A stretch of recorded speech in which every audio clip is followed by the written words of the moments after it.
Hey guys, wanna know how to create an account in Kotlin? Well, no worries. In this video, I'm going to show you an easy step-by-step guide on how to do it. It's super simple, so let's get straight to it.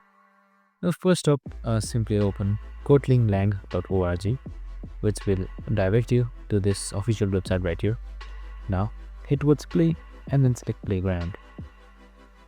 Now first off, let's clear off the code that was present here.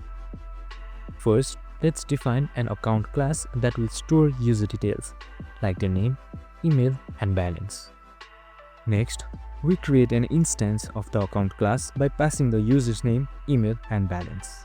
As you can see in the code right here, the name has been created. Now, let's display the account details by accessing the properties. You can simply see this code. And that's it.